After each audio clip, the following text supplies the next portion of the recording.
परमेश्वर ने कहा मैं कनान देश अब्राहम तुम्ही को दूंगा, और एक जगह परमेश्वर ने लिखा मैं ये देश तुम्हारे वंश को दूंगा समय आने पर, क्योंकि अमोरियों का अब तक अधर्म पूरा नहीं हुआ। इसकी रिपीट कम करो। एक चीज को ध्यान से समझना, बाइबल कहती परमेश्वर ने कनान देश अब्राहम को इसलिए दिया था क्योंकि कनान के जो लोग थे वो पापी थे और वो श्रापित लोग थे, और इसलिए परमेश्वर ने अपना न्याय प्रकट किया अपने वंश के द्वारा, जो वंश परमेश्वर की इच्छा पे चला। इतनी बात समझ आ रही है कि नहीं? यानी परमेश्वर ने दूसरे लोगों को कुछ सिखाने के लिए धर्मी लोगों का इस्तेमाल किया। आज ध्यान से समझना, अभी भी वही स्थिति है। परमेश्वर आज भी धर्मी को ब्लेस करेगा, उसको ऊंचा करेगा और उसको स्ट्रांग करेगा, सुदृढ़ करेगा। उस पता किसको दिखाने के लिए? पापी को दिखाने के लिए।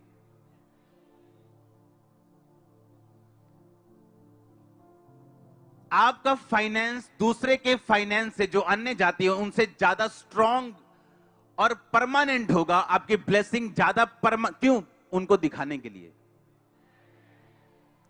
सुनो ध्यान से, जब गैर भाषा प्रकट हुई तो न्याय प्रकट हुआ, और परमेश्वर के भवन के पात्रों से जब शराब पी गई तो परमेश्वर ने उन्हें छुड़ाया और राजे को मारा। हाँ या ना? परमेश्वर ने कहा नूह, मैं इस जगत के लोगों का नाश कर दूंगा, यहां पे जल प्रलय आएगा और सब नाश हो जाएंगे।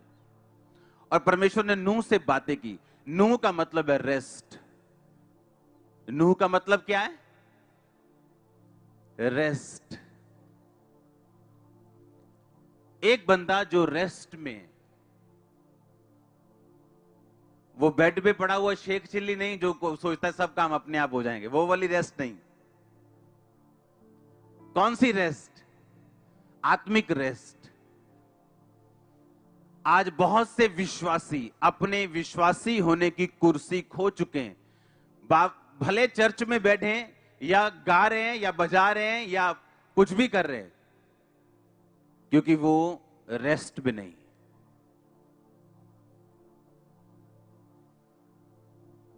परमेश्वर ने एक रेस्ट वाले व्यक्ति से बात की, जो जिसका नाम क्या था? नूह। नूह मतलब, आप ये तो चीज समझ चुके हैं पिछले हफ्तों में कि परमेश्वर ने अपना न्याय प्रकट करने के लिए आपको चुना है। हाँ या ना? गैर भाषा प्रकट हुई, न्याय हुआ। हुआ कि नहीं हुआ? जहां भी परमेश्वर होगा, परमेश्वर के लोग होंगे, परमेश्वर वहां अपना न्याय दूसरे लोगों पे भेजना चाहता है। वो सजा हो या वो चंगियाई हो, चाहे वो बरकत हो, चाहे सुसमाचार हो, पर वो यूज आपको करना चाहता है। अब समझो ध्यान से, अब इस्तेमाल होगा कौन? आप जिस पोजीशन पे हो और जैसे हो ऐसे बुलाए नहीं गए हो। परमेश्वर ने एक फाइनल पॉइंट आपके लिए रखा है। दाऊद का फाइनल पॉइंट था इजराइल का, पूरे इजराइल का राजा। यूसुफ का एक फाइनल पॉइंट था, पूरे मिस्र का प्रधानमंत्री। उसी तरह परमेश्वर ने आपका भी एक फाइनल पॉइंट रखा हुआ है, और वो ऑसम है, सुपर है। वो जब वो आपको मिलेगा तो सारे बॉलीवुड हीरो फेल आपके सामने नजर आएंगे। मैं सच कह रहा हूं। आप अपने आप में इतने मस्त और इतने आशीषित और इतना एंजॉय कर रहे होंगे अपनी लाइफ को, लेकिन वहां तक पहुंचना यह आसान नहीं। नूह ने परमेश्वर की आवाज सुनी क्योंकि उसकी आत्मा में क्या थी? रेस्ट। अगले 3 हफ्तों में जिन 10 पॉइंट्स में बात करूंगा आपकी लाइफ में होना चाहिए, वो है रेस्ट। आत्मिक आराम। बोलो आत्मिक आराम। आज बहुत से लोग परमेश्वर की योजना को पूरा नहीं कर सकते क्योंकि वो पैनिक में, घबराहट में, जैसे लोगों को पैनिक बोलते हैं, पैनिक अटैक होते हैं इसे, घबराहट के अटैक होते हैं इसे। मॉनिटर्स की आवाज को डाउन कर, पहले मैसेज दिया, इसको कुछ काम नहीं है। अपने पड़ोसी को बोलो, बोलो घबराहट के अटैक नहीं होने चाहिए। अगर तू घबराहट में है तो तू परमेश्वर की आवाज को नहीं सुन सकता। हालेलुया। कम करो इसको। आप समझ रहे कि नहीं? हां, अब्राहम को परमेश्वर ने कहा, अब्राहम अपने उस अन्य जाति घर को छोड़ दे जहां लोग मेरी बात नहीं सुनते, और उस जगह चला जाओ जो मैं तुम्हें दिखाऊंगा। और बाइबल कहती अब्राहम अपने घर को छोड़ के अपनी पत्नी को लिया और चला गया।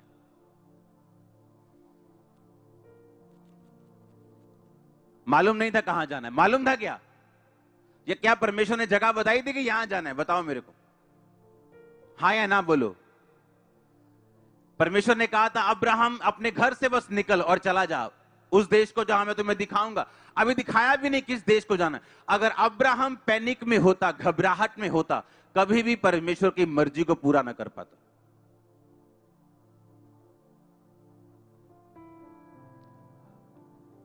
कुछ विश्वासियों को इतनी घबराहट है कि उन्हें परमेश्वर की प्लानिंग्स पे भरोसा नहीं। उन्हें डर लगता है कोई हमारे खिलाफ ना हो जाए, मेरी फैमिली मेरे खिलाफ ना हो जाए, मेरा फलाना मेरे खिलाफ ना हो जाए, और इसीलिए वो परफेक्ट प्लानिंग जो परमेश्वर ने आपके लिए लाइफ रखी है, आप उसको नहीं पा सकते। क्योंकि उसको पाने के लिए आपको प्रोसीजर्स फॉलो करने पड़ेंगे, आपको कुछ रूल्स फॉलो करने पड़ेंगे जो परमेश्वर आपको देगा। और पहला रूल यह है कि आपको स्टिल रहना है, आपको खड़े रहना है और पैनिक नहीं करना, आपको घबराहट नहीं करनी और आत्मिक आराम में रहना है। आत्मिक आराम में आप रह सकते हो प्रार्थना के द्वारा, वचन ज्यादा पढ़ने के द्वारा, संडे चर्च अटेंड करने के द्वारा, टीवी पे परमेश्वर के प्रोग्राम देखने के द्वारा आप आत्मिक आराम में रह सकते हो। टेस्टिमनी सुनने के द्वारा आप आत्मिक आराम में रह सकते हो। और जब ये स्पिरिचुअल रेस्ट आपकी लाइफ में होती है तो परमेश्वर आपसे बात कर सकता है और आपको अपने प्लान में लॉन्च कर सकता है जो उसने आपके लिए रखा हुआ है। क्योंकि वो स्टेप लेना जो परमेश्वर चाहता है आप कभी नहीं ले सकते अगर आप आत्मिक रेस्ट में नहीं है तो आप कभी नहीं ले सकते। बाइबल कहती परमेश्वर ने कहा था अब्राहम को, जो तेरा अपना वंश होगा वो इस देश का अधिकारी होगा और मैं उसे इस्तेमाल करूंगा। और बाइबल कहती परमेश्वर ने इश्माइल को इस काम के लिए नहीं चुना था, और सारा ने कहा इश्माइल को यहां से निकाल दे उसकी मां समेत। और बाइबल कहती है अब्राहम गुस्सा हुआ पर रेस्ट में था। और परमेश्वर ने कहा जो तेरी पत्नी कहती है उस बात को मान, क्योंकि ये तेरा वंश नहीं है, इससे मैं तुम्हें बरकत नहीं दूंगा, इसको और उसको उसकी मां को निकाल दे। और लिखा अब्राहम ने पानी की थैली कुछ रोटी देके उनको निकाल दिया। आप जब रेस्ट में होंगे, प्रभु में पूरे चल रहे होंगे, आत्मा में चल रहे होंगे, तो याद रखो परमेश्वर लोगों को अलग करेगा आपकी लाइफ से। पता है क्यों? आज को देख के नहीं, आपके फ्यूचर को आप ऐसा देख सके कि आप रोज सेलिब्रेट करें। इसलिए जब तक इस्माइल वहां होगा इसहाक के लिए हमेशा खतरा बना रहेगा। और परमेश्वर ने पहले से तैयारी करके रखी थी और उन लोगों के दिल में डाल के रखा था कि वो यहां से चले जाएं। और जैसे ही अब्राहम ने कहा दैट्स इट, खत्म होगी बात, और अब परमेश्वर की जो योजना थी वो इसहाक के ऊपर आ चुकी थी। और इसहाक से फिर परमेश्वर याद करता है उस अपने वचन से, अब्राहम, इसहाक और याकूब का परमेश्वर, कि इस्माइल का परमेश्वर। इतनी बड़ी योजना को पूरा करने के लिए यह जरूरी था कि अब्राहम के दिल में रेस्ट होती और वो परमेश्वर की आवाज को सुन सकता। याद रखो अगर अब्राहम रेस्ट में ना होता, आत्मिक आराम में ना होता, और परमेश्वर जब उससे बात करता कि जो तेरी पत्नी कहती है कर, वो कभी इस बात को सुन ना पाता। हालेलुया। और उसकी पत्नी भी बाइबल कहती अधीनगी में रहने वाली थी। और इसीलिए जब अब्राहम ने कहा आओ हम घर छोड़ के सब कुछ चले, आज आपको कोई बोले आपके किराए का घर छोड़ने के लिए, आप दुखी हो जाओगे। वो उसका अपना घर था, अमीर घर, कोठी, बंगला। परमेश्वर ने कहा छोड़ दे और सब कुछ लेके चला जा। वाइफ ने भी ये नहीं कहा कहां जाना है, कितने चले जी, कितने मुंह चुके हैं, ਤੇ ਬੰਦਾ ਕਹੇ ਮੈਨੂੰ ਪ੍ਰਭੂ ਨੇ ਕਿਹਾ, ਕੋਈ ਨਹੀਂ ਤੁਸੀਂ ਜਾਓ ਜਿੱਥੇ ਪ੍ਰਭੂ ਨੇ ਕਿਹਾ, ਜਿਹੜੀ ਥਾਂ ਤੇ ਕਿਹਾ ਚਲ ਜਾਓ, ਜਦੋਂ ਲੱਭ ਜੋ ਕਿ ਮੈਨੂੰ ਲੈ ਜਿਓ, फिर मैं कोठी साफ कर ला अपनी यार। पर उसने ऐसा नहीं कहा, उसने कहा ठीक है प्रभु ने कहा चलती हूं। रेस्ट, एक रेस्टलेस औरत इतना बड़ा डिसीजन नहीं ले सकती। अगर आप रेस्ट में हैं, आत्मिक आराम में हैं और प्रभु पे संपूर्ण भरोसा रखते, तभी आप बड़े डिसीजन और बड़े सेक्रीफाइस कर सकते हो। नहीं तो भागने के लिए तैयार रहो, शैतान आपको भगाएगा। किसी को पैसे के लालच से, किसी को फॉरेन के लालच से, किसी को किसी चीज से। हालेलुया। और याद रखो, अगर आप आत्मिक आराम में हैं तो परमेश्वर कुछ ऐसे काम आपकी लाइफ में करेगा जो शायद आपको पसंद ना हो, पर आपका फ्यूचर मोर देन ब्लेस्ड होगा। आपके वंश, आपके बच्चे, आपके आने वाले महीने, जो साल हैं, वो परमेश्वर के पूरे कंट्रोल में होंगे आपकी लाइफ। और जब तक ऐसे व्यक्ति आपके साथ रहेंगे, आप कभी शांति में नहीं रह सकते। और परमेश्वर ने कहा कर जो तेरी वाइफ कहती है, और इश्माइल और हाजरा को अलग कर। और उनके अलग करने के बाद उनकी फैमिली में पीस दोबारा वापस आ चुका था। हालेलुया। आत्मिक आराम, बोलो आत्मिक आराम। फिर से बोलो ऊंची आवाज में। अगर आप घबराहट में, आप प्रभु की आवाज को मिस कर देंगे। आप अगर उसके पूरी तरह उसके मार्क पे, उसके उस चिन्ह पे जो परमेश्वर ने आपको दिया, आप उस पे नहीं चल रहे हो, आप उसके आवाज को मिस कर दोगे। और याद रखो, जो आपके लिए बेस्ट रखा गया, उसके लिए प्रोसीजर्स हैं, उसके लिए रूल्स हैं, उसके लिए कुछ पौड़ियां हैं, कुछ स्टेप्स हैं, कुछ सीढ़ियां हैं जो आपने एक एक करके चढ़नी। और परमेश्वर ने आपकी अगुवाई करने की, कब और कैसे दूसरी सीढ़ी चढ़ी जाए। और यह काम वही व्यक्ति कर सकता है जो हर वक्त परमेश्वर पे भरोसा रखता हो, जिसका हर पल, हर रोज परमेश्वर पे आश्रित हो, जो पूरी तरह परमेश्वर पे केंद्रित हो, जिसने पूरी तरह परमेश्वर पे भरोसा रखा हो, जो अपने हर स्टेप के लिए परमेश्वर की आत्मा की अगुवाई पर निर्भर हो। ये नहीं हुआ तो ये कर लेंगे, यहां नहीं हुआ तो बाहर चले जाएंगे, बाहर नहीं हुआ तो अंदर चले जाएंगे। No no no no no, ये आत्मा तो द्वारा चले जाने व्यक्ति की निशानी नहीं। हालेलुया। और इसीलिए आज बहुत कम लोग हैं सेवकाई में भी और विश्वासी लाइफ में भी जो अपने पीक लेवल तक पहुंच पाते हैं, क्योंकि उसके बीच में जो मुश्किलें, जो रुकावटें, जो डिस्ट्रैक्शंस हैं, उसको आपको पार करना है अपना बेस्ट पाने के लिए। उस डर को पार करना है आपने, रेस्टलेस को, उस बेआरामी को आपने पार करना है, उस अविश्वासी मन को आपने पार करना है, उस बेस्ट तक पहुंचने के लिए, उस उत्तम तक पहुंचने के लिए जो परमेश्वर ने आपके लिए रखा हुआ। उसने कहा परमेश्वर के मार्गों में उत्तम पदार्थ पाए जाते हैं। और बाइबल ऐसा भी कहती है नए नियम में कि परमेश्वर का मार्ग संकर है और थोड़े हैं जो इसे पाते हैं। चौड़ा है वो मार्ग जो विनाश तक पहुंचता है और बहुत उसमें चलते हैं। और लिखा संकरा है वो मार्ग जो स्वर्ग तक पहुंचता है और थोड़े इसे पाते हैं। परमेश्वर ने वायदा नहीं किया कि यह मार्ग मुश्किलों से भरा नहीं होगा।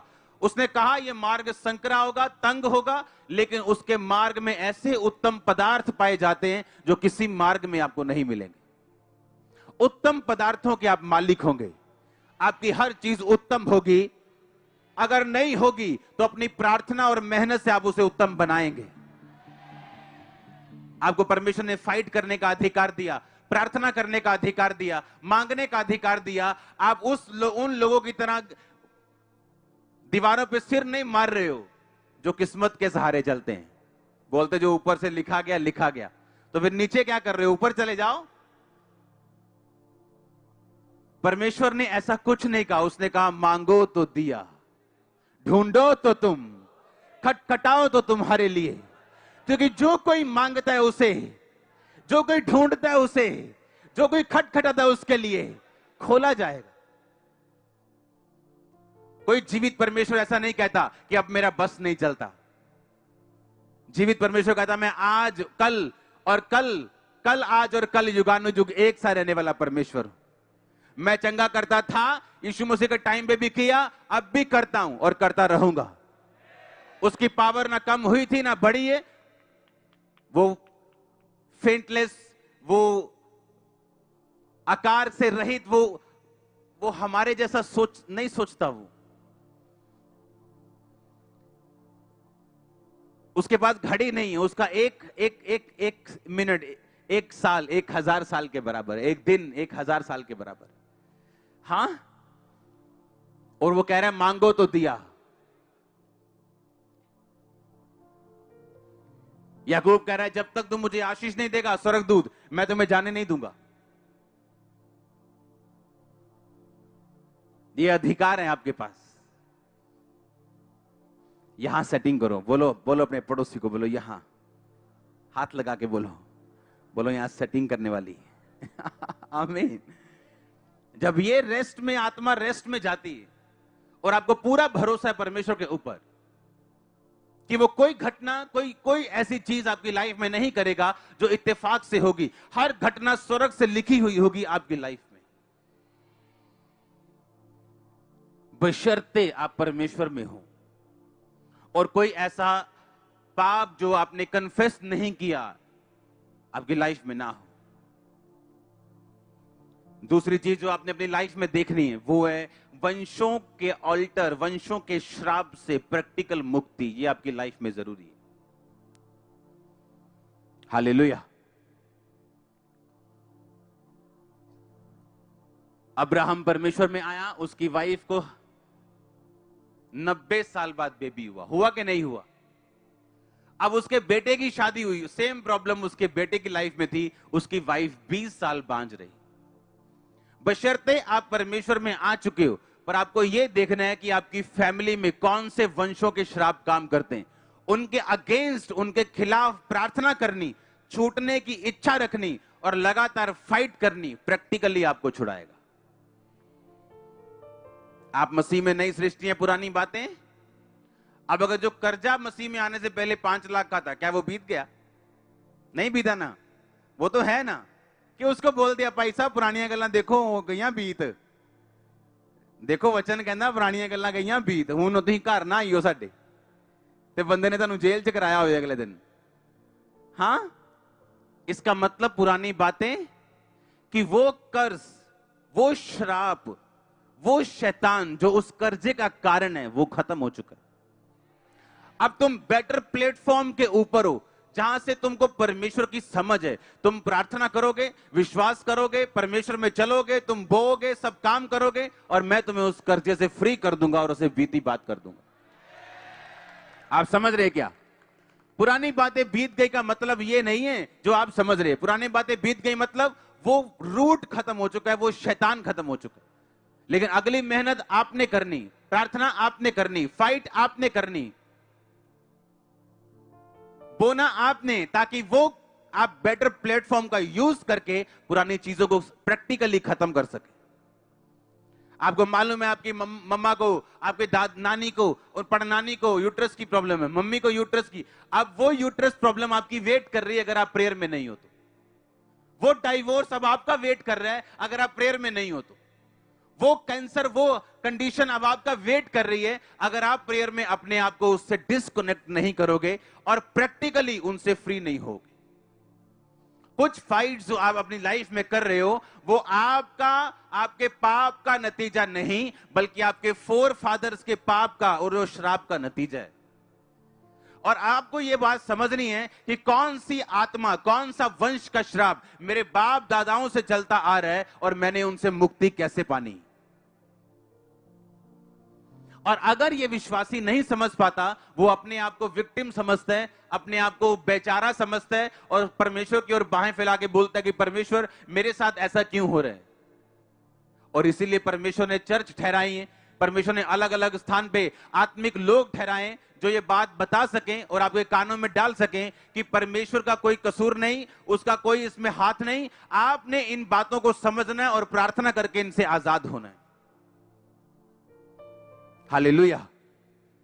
आप देख लो, फादर का अगर बिजनेस सेट नहीं तो बेटा एक नौकरी छोड़ता है, दूसरी छोड़ता है, तीसरी सेट ही नहीं होता वो। और उसे लगता है वो ऐसा है, उसे लगता है ये ऐसा है। आपको ये बात समझनी है, कुछ भी ऐसा वैसा नहीं है, ये श्राप है, ये कर्स है। और जब कर्स आपकी लाइफ में होता है, जिससे आपको ब्लेसिंग लेनी होती, उसके सामने आप मिसबिहेव कर पड़ते हो। जिसके सामने स्लो बोलना है, आप उसके सामने तेज बोल लेते हो। ये ऑपरेट कर रहा है कर्स, इस बात का सबूत है। और जब कर्ज से आप फ्री होते हो, जिसके लिए आपको कमिटमेंट चाहिए, प्रेयर लाइफ चाहिए, एक स्ट्रॉन्ग प्रेयर लाइफ, एक कमिटेड प्रेयर लाइफ, कि 9 से 11 घर में कोई कुकर की सीटी नहीं बजेगी, सिर्फ प्रार्थना होगी, कोई बाथरूम करने नहीं जाएगा, सिर्फ प्रेयर होगी। अगर मेरे घर में 4 साल का भी बच्चा है, उसकी भी ड्यूटी लगती प्रार्थना करने की, बैठ के गैर भाषा में, अपनी भाषा में प्रार्थना करने के लिए। अपने बच्चों को तब मत सिखाओ जब वो 16 साल के हो गए और सब कुछ बिगड़ चुका है, और तब आप उनको सीधा कर रहे हो मार से। अब वो सीधे होने वाले नहीं, जीन्स नहीं है वो सीधे, अब तो परमेश्वर करे सीधा। अगर वो आया ही टेढ़ा है परमेश्वर में, तो उसको सीधा कर सकता है। लेकिन अगर वो बचपन से मसीह में और आप भी बचपन से मसीह में हो, तो आपको ये बात समझनी कि अभी से उसे सीधा करना है। हालेलुया।